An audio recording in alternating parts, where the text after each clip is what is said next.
les années 70, 1980, le diagnostic était sans appel. La Méditerranée était en train de mourir. On peut se rappeler les propos du commandant Cousteau en 1975 qui prévoyait que dans quelques années ou décennies, il n'y aurait plus que des bactéries pathogènes qui vivraient en Méditerranée. La Méditerranée était bel et bien en train de mourir, asphyxiée par les rejets polluants, rejets organiques, rejets de produits toxiques, d'hydrocarbures, de détergents, etc.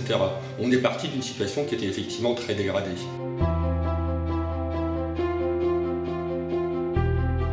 Au début des années 80, il y avait 15 stations d'épuration sur tout le littoral méditerranéen français. Maintenant, on en a 250. La capacité totale d'épuration des systèmes d'assainissement sur le littoral français a été multipliée par 10. Donc globalement, il n'y a plus de rejets sans traitement d'eau usée urbaine vers le littoral méditerranéen. Les rejets industriels ont également été beaucoup traités, même s'il reste encore quelques rejets ponctuels. Et les résultats sont au rendez-vous. 88% des eaux littorales qui sont en bon état chimique. Donc on voit l'ampleur des progrès accomplis en termes de qualité des eaux. Le progrès tout à fait significatif, c'est grâce à la loi littorale de 1986, on a pu maintenir la pression d'artificialisation. Globalement, on a 10% de littoral artificialisé ou de petits fonds côtiers détruits par la pression des aménagements, des artificialisations, des équipements portuaires, des développements touristiques, etc.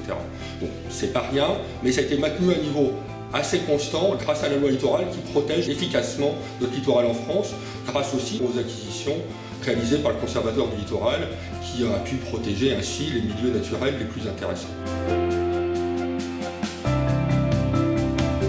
On a une pression de développement touristique par les usages de la mer qui peut être un facteur de dégradation considérable. Au début des années 80, on considérait que les facteurs de dégradation de la mer, c'était les rejets polluants. Maintenant, on considère qu'à plus de 50%, ce sont les usages de la mer, et en particulier, pour citer un exemple, le développement de la plaisance en bateau de croisière, qui, quand ils jettent l'encre dans les herbiers de Posidonie, les arrachent. Donc on a cette nouvelle préoccupation qui monte d'avoir des usages qui soient rendus plus compatibles avec le bon état écologique de la Méditerranée. On a également la pression du changement climatique, alors qui reste assez largement inconnue. Les conséquences écologiques, biologiques du changement climatique restent largement méconnues. Ce qu'on peut dire toutefois, c'est que c'est une mer qui est spontanément vulnérable. Mer fermée, avec beaucoup de populations riveraines, avec une fréquentation touristique qui se développe, donc elle est spontanément vulnérable à ça. Quelles en sont les conséquences écologiques, ça reste à approfondir. Mais c'est donc bien un facteur de menace important pour l'avenir. Il reste encore un enjeu majeur qui est la question de la pollution de temps de pluie. C'est tout ce qui est rejeté sans traitement vers la mer quand il pleut, que les réseaux d'assainissement unitaire débordent. Ça peut entraîner d'ailleurs toute une série de polluants émergents. On a pris conscience de leur importance maintenant, les microplastiques par exemple, tous les perturbateurs endocriniens, toute une série de substances toxiques qui sont entraînées vers les eaux, vers la mer.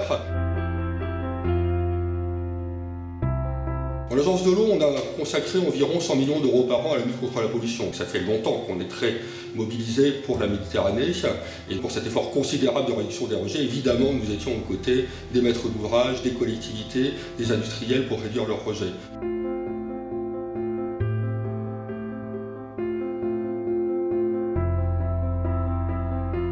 On connaît bien moins la mer et le fonctionnement des milieux marins qu'on peut connaître les rivières et le fonctionnement des eaux douces, avec des diversités de milieux considérables.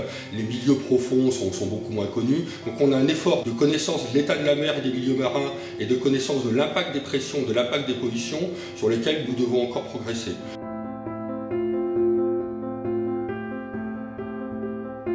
La pollution de temps de pluie est une pression qui reste tout à fait significative en termes de qualité des eaux, donc luttons contre la pollution de temps de pluie.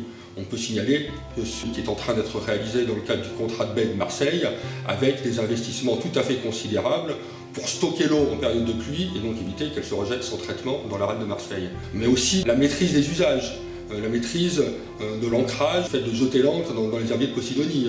Le préfet maritime et ses équipes se sont mobilisés pour ça, avec une réglementation qui permet de limiter ces ancres. L'agence aussi se mobilise pour financer la mise en place d'installations d'aires aménagées pour favoriser l'ancrage des bateaux à des endroits où ça ne pose pas de problème écologique.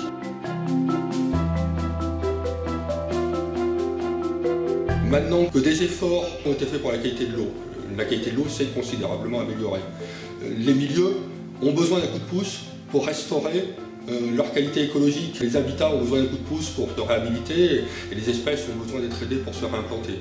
Les actions qui sont conduites au large d'Agde, dans la région Occitanie, mais également au large de deux des principaux rejets d'assainissement du littoral méditerranéen français dans la région Provençale-Côte d'Azur, dans la cuvette de Corsu au large de Marseille ou au Cap Cissé au large de Toulon.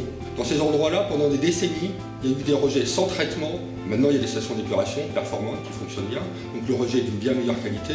Donc le moment est venu pour aider les milieux à se reconstituer. Et des expérimentations sont financées par l'agence et commencent à donner d'ores et déjà des premiers résultats prometteurs pour que les milieux retrouvent toute leur place. On peut être raisonnablement optimiste quand on revient donc à la situation des années 70. On voit qu'on a fait une partie du travail tout à fait considérable. Donc on est sur une démarche de progrès. Pour autant, la mobilisation ne doit pas cesser en France parce qu'il reste des défis à accomplir. Elle ne doit pas cesser au niveau international parce qu'il faut aussi être aux côtés des autres pays riverains pour pouvoir ensemble travailler pour le bénéfice de la Méditerranée.